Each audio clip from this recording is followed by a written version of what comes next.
Baik, Assalamualaikum warahmatullahi wabarakatuh. Selamat siang semuanya. Hari ini kita akan melakukan pembelajaran ya. Sebelum melakukan pembelajaran, alangkah baiknya kita berdoa menurut kepercayaan masing-masing. Berdoa dipersilahkan.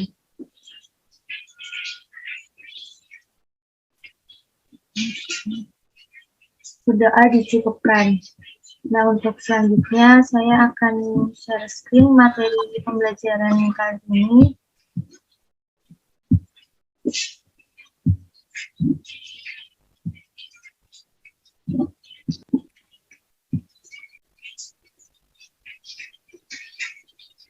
Nah, jadi hari ini kita akan melakukan pembelajaran mengenai materi kelarutan dan hasil kali kelarutan. Nah, sebelum kita mengetahui lebih jauh kelarutan dan hasil kali kelarutan, kita harus mengetahui terlebih dahulu kelarutan dengan es itu merupakan batas larut suatu zat dalam sejumlah pelarut tertentu, di mana pelarutnya sebagai larutan jenuh. Larutan suatu zat dalam air dinyatakan sebagai jumlah mol zat terlarut per liter, atau satuannya itu gram per liter. Pada suhu tinggi, pada umumnya kelarutannya makin tinggi, kecuali pada senyawa CaSO4 ini. Sedangkan tekanan hampir tidak berpengaruh senama, tetapi dengan adanya ion asing, kelarutannya akan sedikit meningkat. Kemudian di sini saya punya pertanyaan ya, ion-ion yang garamnya melarut dan tidak memberikan endapan itu apa saja ya? Dari teman-teman yang tahu bisa menjawab. Baik, di sini ada Retno Wulandari yang resen. Silahkan Retno untuk mengutarakan jawabannya. Jawabannya itu ion Mg2+, kemudian ada Na+, H+, terus NH4+. Baik, terima kasih Retno atas jawabannya.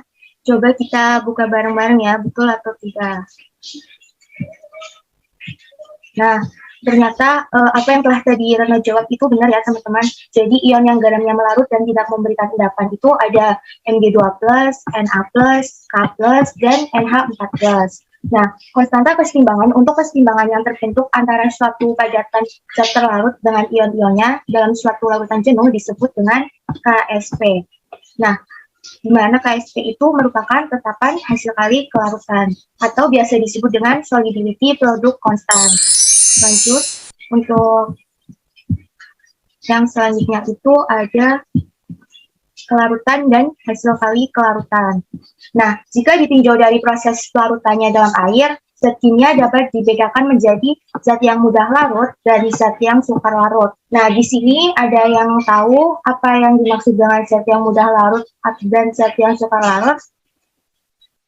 Baik, di sini ada Indi Prilistiana yang raise hand. Silahkan Indi. Oke, baik. Zat yang mudah larut ini yaitu zat yang akan larut sempurna dalam air dan membentuk suatu larutan. Sedangkan untuk zat yang sukar larut merupakan zat yang sukar larut dalam air, khususnya garam-garam anorganik, dan akan membentuk larutan jenuh selama dalam larutan tersebut masih terdapat endapan garamnya. Baik, terima kasih atas pendapatnya. Jadi benar ya, menurut Indi, zat yang mudah larut itu merupakan zat yang akan larut sempurna dalam air membentuk suatu larutan. Dan tadi kata Indi juga zat yang sukar larut itu merupakan zat yang sukar larut dalam air, khususnya garam-garam anorganik. Nah, dia itu akan membentuk larutan jenuh selama dalam larutan tersebut masih terdapat endapan garamnya. Nah, lalu larutan jenuh garam yang sukar larut di sini itu disimbolkan dengan MaXB memiliki hasil kali konsentrasi ion-ion yang tetap selama tidak terjadi perubahan temperatur. Kemudian yang selanjutnya itu kita sudah tahu di sini ada senyawa MaXB. Nah, di mana senyawa MaXB dalam keadaan solid, dia itu akan sama aja dengan MaXB dalam keadaan aqueous. Nah, di mana senyawa MaXB ini dalam keadaan aqueous akan mengalami sebuah kesetimbangan menjadi AMB plus aqueous ditambah dengan BX min aqueous, atau senyawa MaXB dalam keadaan solid, dia akan mengalami kesetimbangan menjadi AMB plus aqueous ditambah dengan BX amin aqueous. Nah, pada kondisi setimbang ini, larutan dalam keadaan jenuh menurut Nernst berlaku konsentrasi MB plus pangkat A dikali dengan konsentrasi X amin pangkat B itu sama dengan KSP. Yang selanjutnya itu ada hubungan antara kelarutan atau S dan hasil kali kelarutan.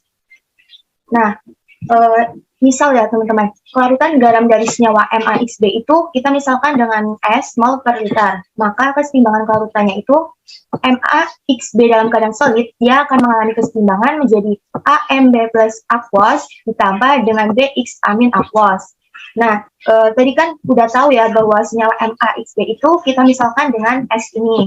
Nah, maka kita masukkan ke sini. Nah, kenapa ini ada A-nya? Karena M itu koefisiennya A, jadi S-nya itu dikalikan dengan A, koefisien dari M, sehingga menjadi AS M per mol. Begitupun dengan yang ini. Kenapa ini menjadi BS? Karena koefisien dari X aminnya itu liter. Nah, maka KSP itu adalah konsentrasi MB plus pangkat A dikali dengan konsentrasi X amin pangkat B. Nah, kita masukkan saja ke sini, dipangkatkan dengan A. Kemudian yang konsentrasi AX minnya itu adalah BS, dipangkatkan dengan B.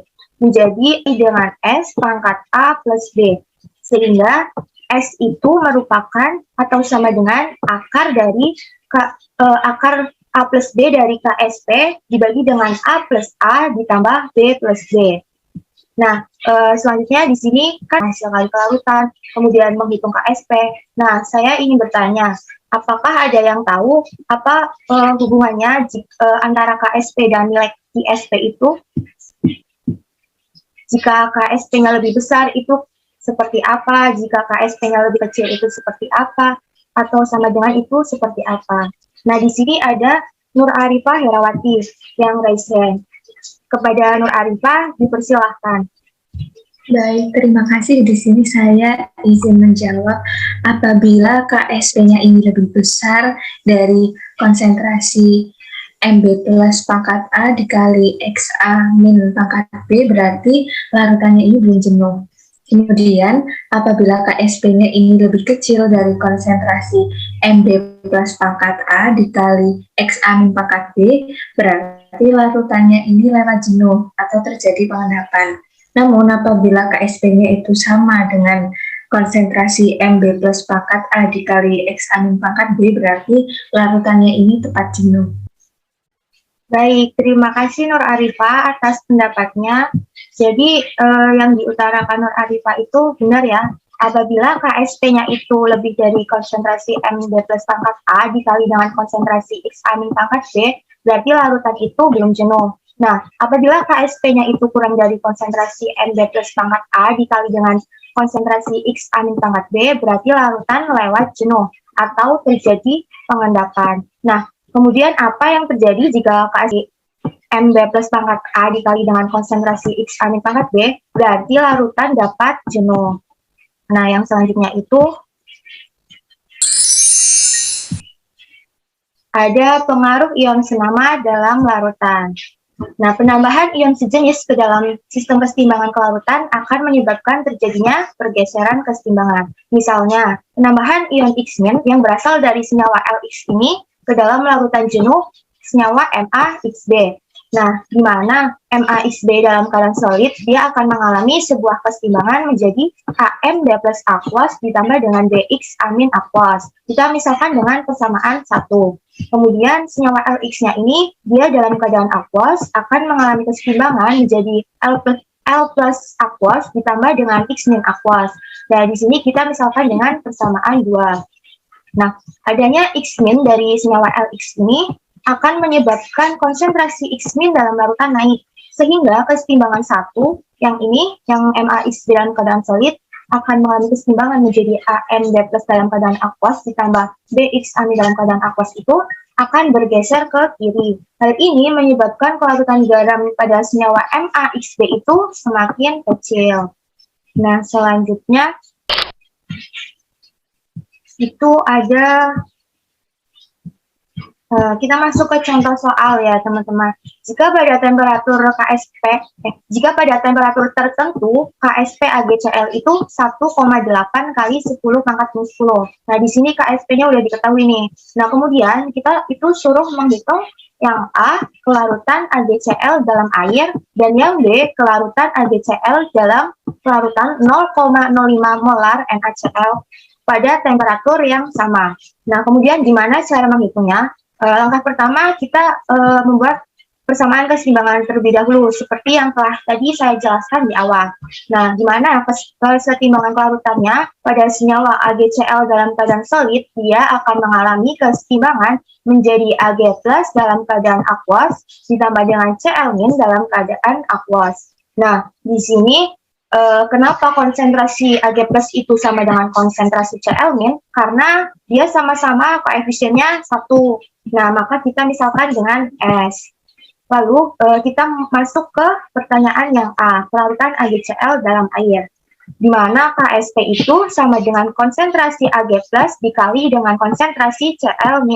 Nah, di sini KSP-nya kan udah diketahui nih, yang ini 1,8. Kita masukkan ke sini, 1,8 kali 10 pangkat minus 10. Lalu yang konsentrasi Ag+ sama Cl-nya ini, kan kita misalkan dengan S yang di sini. Nah, kita masukin ke sini. Jadinya adalah S kuadrat. Nah, sehingga S sendiri itu merupakan akar pangkat 2 dari KSP atau akar pangkat 2 dari 1,8 kali 10 pangkat minus 10, yaitu 1,34 kali 10. Selanjutnya, untuk menjawab yang B itu adalah kelarutan AgCl dalam NaCl. Nah, ini yang senama. Nah, langkah yang dilakukan itu sama. Kita itu membuat persamaan keseimbangan, di mana senyawa NaCl dalam keadaan aquos ini dia akan mengalami keseimbangan menjadi Na+ dalam keadaan aquos ditambah dengan Cl- dalam keadaan aquos. Nah, kita kan tadi tahu ya bahwa pada slide yang sebelumnya yang ini itu konsentrasi dari NaCl-nya itu ini 0,05. Nah, kita masukin ke sini. Lalu kenapa Na plusnya dan Cl-nya juga 0,05? Karena sama ya, koefisiennya itu 1, ini juga 1, jadi konsentrasinya sama, yaitu 0,05. Nah, jadi dalam larutan sekarang itu ada konsentrasi Ag+ yang dimisalkan dengan S mol per liter dan konsentrasi Cl-nya. Kenapa di sini Cl-nya itu S plus 0,05? Karena Cl-nya itu ada dua, yaitu dari senyawa AgCl dan senyawa NaCl.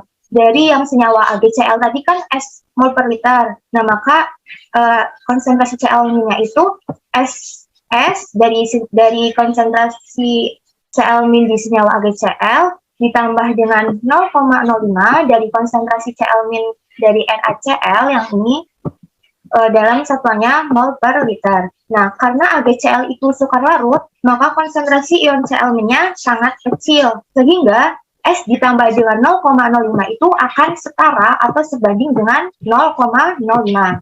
Jadi, dalam sistem keseimbangan berlaku KSP sama dengan konsentrasi Ag+ dikali dengan konsentrasi Cl- 1,8 kali 10 pangkat minus 10. Nah, konsentrasi Ag+-nya itu ini, dari ini. Bentar, saya ganti warna dulu. Nah, dari ini, yang S mol per liter, kita masukkan ke sini. Nah, lalu untuk konsentrasi, tapi kita jadikan 0,05 karena nilainya sebanding, karena ion Cl-nya itu sangat kecil, sehingga konsentrasi Cl-nya di sini itu kita tuliskan dengan 0,05 mol per liter. Nah, jadi nilai S-nya kita dapat tahu nih, yaitu KSP dibagi dengan ini 0,05, yaitu 1,8 kali 10 pangkat minus 10 dibagi dengan 0,05 sama dengan 3,6 kali 10 pangkat minus 9 mol per liter. Nah, hasil perhitungan ini itu menunjukkan bahwa kelarutan AgCl dalam larutan 0,05 molar NaCl itu jauh berkurang ya, jika dibandingkan dengan kelarutan AgCl dalam air. Nah, itu dapat terjadi karena adanya ion senama. Baik, pembelajaran kali ini sampai sini ya teman-teman. Baik, terima kasih bagi teman-teman yang udah mau aktif, lalu berpartisipasi untuk mengutarakan pendapatnya. Terima kasih ya teman-teman. Tadi kan kita udah belajar ya tentang KSP, konsentrasi kelarutan, dan hasil kali kelarutan. Dan tadi juga sebelum belajar kita awali dengan berdoa. Nah, oleh karena itu, sebelum kita akhiri, kita juga akhiri dengan berdoa terlebih dahulu. Berdoa menurut kepercayaan masing-masing, berdoa dipersilahkan. Berdoa dicukupkan. Sekian pembelajaran kali ini mengenai materi KSP dan KSP atau kelarutan dan hasil kali kelarutan. Kurang lebihnya saya mohon maaf. Wassalamualaikum warahmatullahi wabarakatuh. Terima kasih.